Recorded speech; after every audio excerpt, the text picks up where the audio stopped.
भाव योगी संत का दरबार। बाबा बलदेव दास स्वामी की असीम कृपा कि आज कांता अग्रवाल के भतीजे की शादी की सालगिरह पर सत्संग रखा है। सत्संग तो और भी बड़ा होता, टाइमिंग भी 10 बजे का होता, लेकिन तत्काल में टिकट बनी, तत्काल में सत्संग रखा।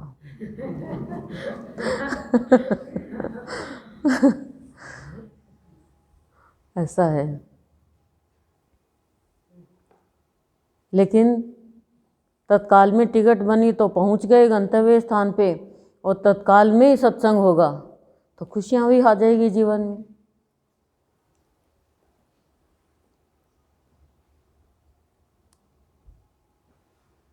संत के सत्संग से मनुष्य की वृत्तियों में उदार भाव आता है,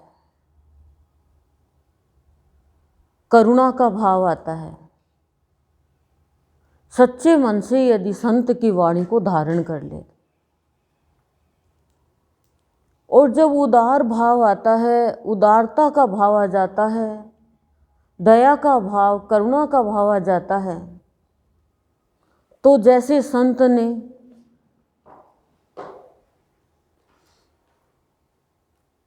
कांता के ऊपर मेहरबानी की कि इसने ये अनुष्ठान बड़े चाव से रखा। सत्संग का अनुष्ठान रखना अपने जीवन में विपदाओं से दूर होना होता है, क्योंकि हम पिलानी में भी बहुतों को देखते हैं, जब एनिवर्सरी आती है कैनोट पे चले जाते हैं, रेस्टोरेंट में चले जाते हैं, होटल में चले जाते हैं। ठीक है, पैसा है तो उपयोग भी करना चाहिए, लेकिन उससे हमारे मन में उत्साह और उमंग और शांति ये नहीं आएंगे। बस ये होगा कि हमने ये गिफ्ट दिया और ऐसा ऐसा प्रोग्राम हुआ। सात्विक अनुष्ठान देवीय कर्म में आता है, और जहाँ पर गुरु का वास होता है वहाँ सब देवी देवता निवास करते हैं, और गुरु की भक्ति में सब देवी देवताओं की भक्ति आ जाती है। जो हम अलग अलग ये करते हैं ना कि भाई चलो शादी हो गई ये जात लगा दो, बच्चा हो गया ये जात लगा दो, गुरु के आगे ही सारे देवी देवता की पूजा हो जाती है। गठ जोड़े की जात भी, मुंडन भी, सब गुरु के आगे हो जाता है। सब देवी देवताओं को गुरु स्वयं बुला लेता है। गुरु में इतनी शक्ति होती है। नहीं तो हम थक जाते हैं, यहाँ जाओ वहाँ जाओ, ये करो वो करो, इतना करो उतना करो। और गुरु के शरण में आने के बाद में हमें भीतर से एहसास और आभास होता है कि हमारे जन्म से पहले ही जो होना है हमारी लाइफ में वो लिख दिया जाता है। हमारे जीवन में भगवान से बहुत शिकायतें होती है, हम भगवान से नाराज हो जाते हैं कि ऐसा क्यों कर दिया, मेरे से तो राम ही रूठ गया। नहीं, वो भगवान ही नहीं है जो किसी का बुरा करे क्या। हमारे मन में ये वहम है कि भगवान, इस भगवान को नहीं मानेंगे तो ये भगवान नाराज हो जाएगा। आप बताओ, क्या माँ नाराज होती है क्या अपने बच्चे से? तो वो तो सबकी माँ है। आप सब बोलते हो तो मैं माता, आप भी, आपके बच्चे भी, आपका पति भी, आपके सास ससुर भी, आपके माता पिता भी, आपके सारे रिलेटिव बोलते हैं। तो वो सबकी माँ वो है, सबको जन्म उसने दिया है, सबकी रक्षा वो करता है। और गुरु की कृपा से जब वृत्तियों में उदारता का भाव आता है तो सत्संग का मार्ग उद्धार का मार्ग है, कल्याण का मार्ग है, मुक्ति का मार्ग है। सत्संग का मार्ग ही मुक्ति का मार्ग है, ये मुक्ति धाम है। यहाँ पे जीते जी मुक्त हो जाता है प्राणी, जन्म और मरण की चिंता ही नहीं रहती। क्यों? क्योंकि जन्म मरण की चिंता उसे रहेगी जो सिर्फ माया में बंधा रहेगा, जो सिर्फ छोटी छोटी बातों पे गुस्सा करना, चिड़चिड़ापन करना, उस पे ईश्वर की मेहरबानी नहीं होगी, दया नहीं होगी। ये बहुत बड़ी मेहरबानी है कि आज यहाँ पे अचानक सत्संग रखा गया है। प्रसाद का भी ऑर्डर दिया तो उसने कहा मैं शादी में लगाऊं लेकिन सेम डे प्रसाद बना दूंगा आपके लिए। तो ये अज्ञात शक्ति ही सारे कार्य करती है जब हमारे अंदर उदारता का भाव आता है। तो अभी आपने सुना रत्नाकर डाकू का कि वो डाकू से ऋषि बन गया, उसके अंदर करुणा का भाव आ गया और एक शिकारी को शिकार करते देखा और पूरी रामायण बना दी एक दोहे से। दिल रोने लग गया, जो सबको मारता था काटता था उसका दिल रोने लग गया। शिकायत भगवान से, सोचो आप, सीता जी ने कभी शिकायत करी क्या? राम जी ने कभी शिकायत करी क्या कि मेरे साथ ही ऐसा क्यों हुआ? राम जी तो वनवास जा रहे हैं, पीछे से पिताजी की तो डेथ हो गई। और जब तीनों माताओं को देखा वेश में तो कहा ये क्या? वो तो नारायण है, उनके हाथ में तो सब कुछ है, वो तो जान डाल सकते हैं, लेकिन जन्म मृत्यु के सामने बिल्कुल भी नियम नहीं तोड़ते भगवान भी। हमारे गुरुदेव एक बार बैठे हुए थे, एक कबूतर मर गया। गुरुदेव ने सोचा अरे ये तो मर गया। गुरुदेव ने हाथ फेरा, अलौकिक शक्ति, जिंदा कर दिया, उड़ गया। तुरंत गुरुदेव के मन में आया कि हो सकता है इसी में इसका भला हो, इसका दूसरा जन्म और होना हो। तुरंत उसको मृत्यु में दे दिया। जन्म और मृत्यु भगवान के तो कंट्रोल में ही है,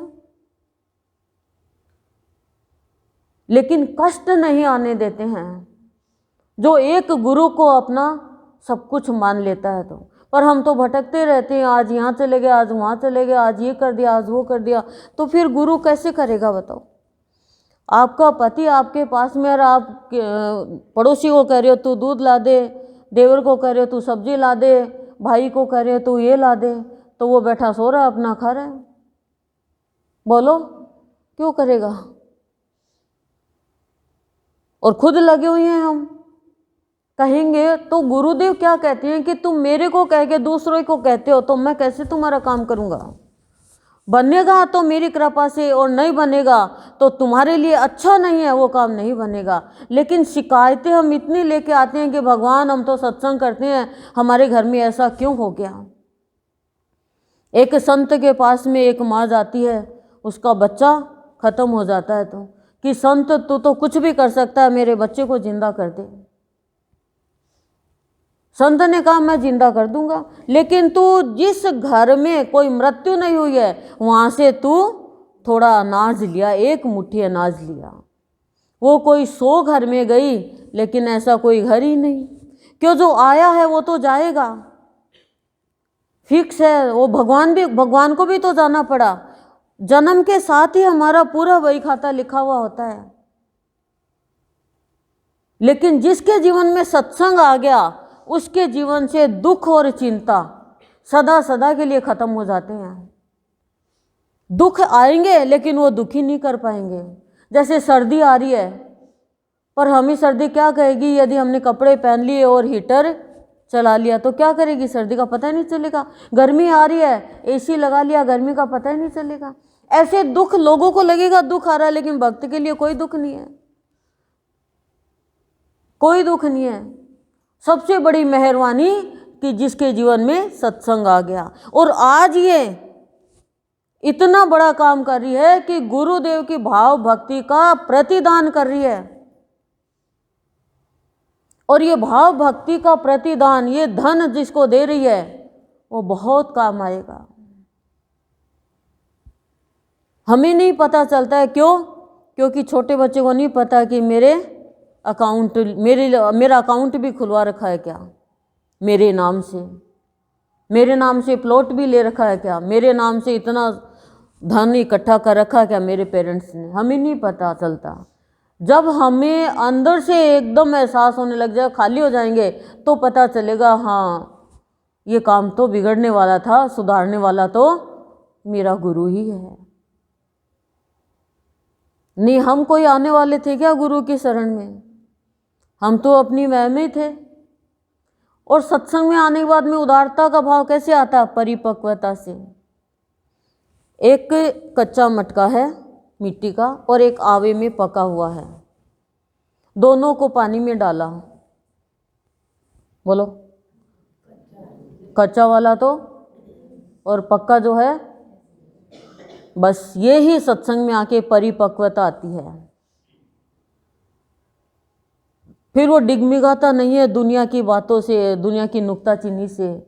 वो निरर्थक बात करता भी नहीं है, निरर्थक समय गंवाता भी नहीं है, निरर्थक लोगों से संपर्क भी नहीं करता है। लोग कहते हैं सत्संग भक्ति करने वाला एकांत में चला जाता है, किसी से मेल मिलाप नहीं करता है। ऐसी बात नहीं है। जब मनुष्य के अंदर में परिपक्वता आ जाती है तो मेल मिलाप, उसका खराब मेल मिलाप, निरर्थक मेल मिलाप भी कोई असर नहीं करेगा। उसको भी वो चंदन के पेड़ के जैसे ठंडा कर देगा। सामने वाला कोई भी लड़ने के लिए आएगा, आपसे लड़ नहीं सकेगा। आप लड़ने के लिए तैयार होंगे तभी लड़ेगा, नहीं वो लड़के गाली गलौज करके अपशब्द बोल के चला जाएगा। बहुत अनुभव हमारे जीवन में, हजारों के लोग लड़ने के लिए आए, अपशब्द बोल के चले गए। यही तो संत के गुणों की विशेषता है, संत हमें देता है। हमारे अंदर कोई ताकत नहीं है, हम तो ताकने वाले थे, तर्क करने वाले थे, लेकिन संत अपने गुणों से भर देता है।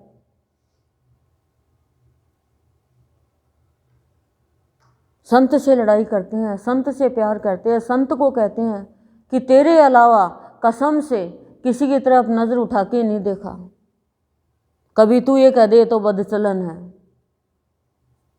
लेकिन पहले संत कहते हैं तुम्हारे अंदर जो 5 पुरुष है उनको निकालो, काम क्रोध मोह मद लोभ को, ये तुम्हें दूषित करते हैं।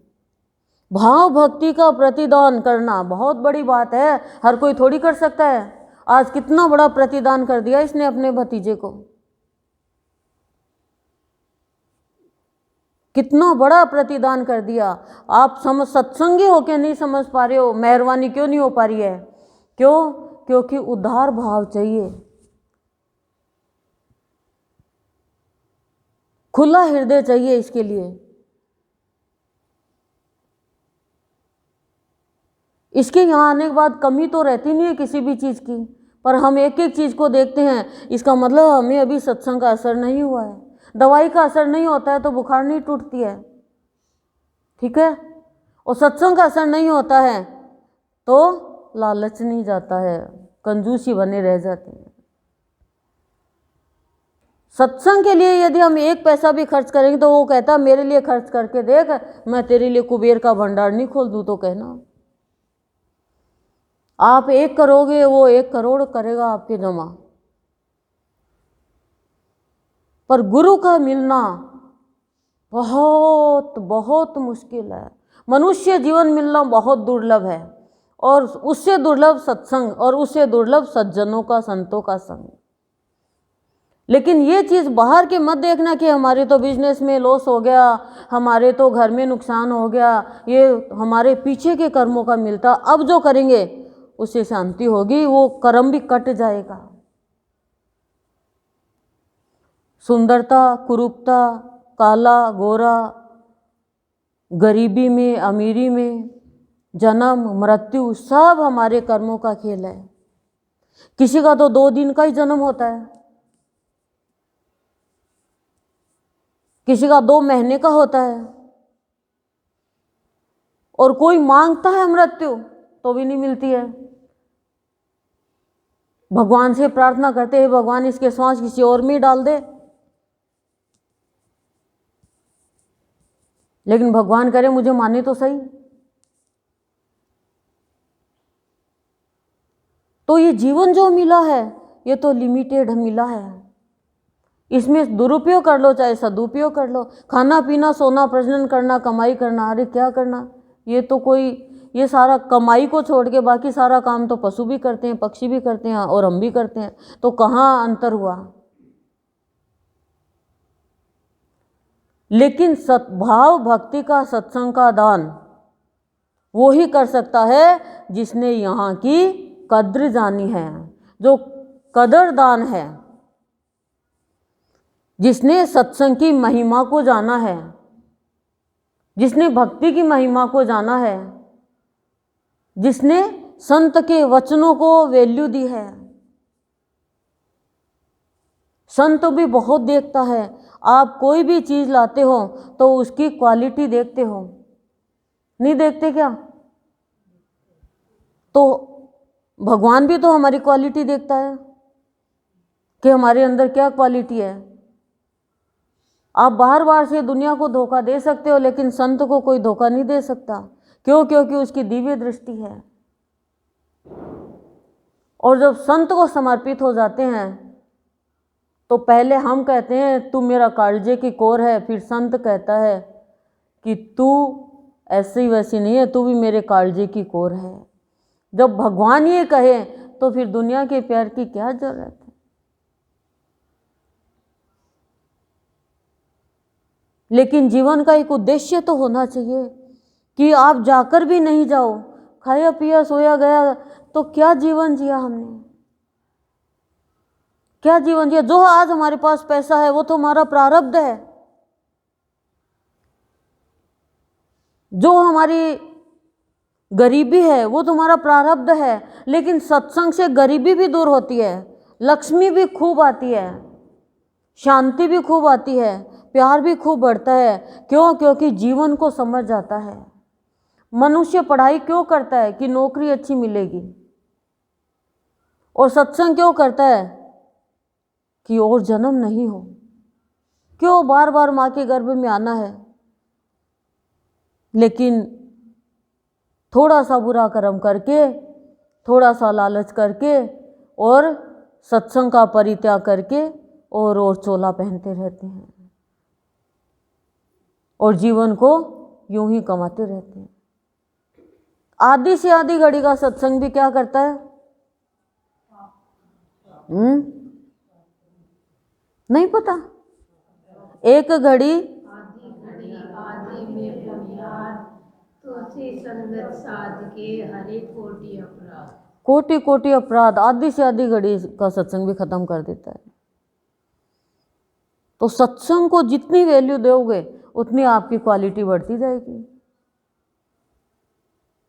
भागवत में हजारों की संख्या में हो जाएंगे, चमत्कार जहाँ होगा हजारों की संख्या में हो जाएंगे, लेकिन सत्संग में जीवन की कीमत कराई जाती है कि तू कोई ऐसा वैसा नहीं है, तू भगवान का अंश है, तू प्रभु का दूसरा रूप है, तू अपने आप को पहचान।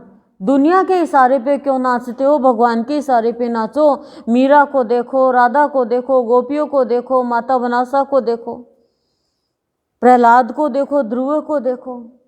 दुनिया के इशारे पे नाचते तो आज उनका नाम अमर होता क्या? बताओ, अमर होता क्या? हमारी क्या हस्ती है? रात को तारे टिमटिमाते हैं, सूर्योदय हुआ, तारों का कोई अस्तित्व नहीं। कहाँ गए वो तारे? है वहीं पे, छुप गए। पानी केरा बुलबुला अस मानस की जात, जो तारा प्रभु। पानी की क्या हस्ती है? बुलबुले की उठा रो बंद हो गया। क्या मनुष्य की भी यही जात है? यही है। लेकिन सत्संग में आने के बाद में उसका जीवन आत्मीय हो जाता है, वो शरीर के भान में नहीं रहता है। सारे कार्य करता। हमारे गुरुदेव के पास में बहुत लोग आए। एक तो बहन इतनी रोती हुई आई कि गुरुदेव मेरे बेटे के लकवा आ गया और डॉक्टर ने छुट्टी दे दी कि इसका इलाज नहीं हो सकेगा। गुरुदेव ने कहा जा बाबा की कृपा से ठीक हो जाएगा। 4 दिन में लकवा ठीक हो गया, जो डॉक्टर ने जवाब दे दिया। लेकिन गुरु अपनी शक्ति दिखाते नहीं है। जो गुरु के पास श्रद्धा अनुसार आते हैं, गुरु सारी जिम्मेदारी उसकी ले लेते हैं और हम खेलते खाते खिलखिलाते अपने जीवन यापन करते हुए एक दिन गुरु में मिल जाएंगे। और गुरु की भक्ति नहीं किया तो कर्मकांड की भक्ति वाला तो एक अच्छे घर में ही पैदा होगा, पैदा तो वो जरूर होगा। क्यों? क्योंकि कर्मकांड की भक्ति वाला भ्रम ज़्यादा करता है, जाति पांति में ज़्यादा जाता है, भेदभाव ज़्यादा करता लोगों में और गलत काम भी करता है स्वार्थ के लिए। काम, क्रोध, बुरे शब्द, निंदा, एक दूसरे में अवगुण देखना, ये इंसानियत में नहीं आता है। आप किसी में भी अवगुण देख रहे हो, भगवान में अवगुण देख रहे हो, जीवन कैसे सजेगा? तो ये भाव भक्ति का किसी के शादी की सालगिरह पर सत्संग कराना और ये भाव भक्ति का दान देना बहुत बड़ी मेहरबानी होती है अपने इष्ट की। और बाबा गुरुदेव से यही प्रार्थना करते हैं कि इनके जीवन में खुशियाँ ही खुशियाँ रहे, आनंद ही आनंद रहे और ईश्वरीय कृपा बरसती रहे। ओम शांति शांति शांति प्रशांति।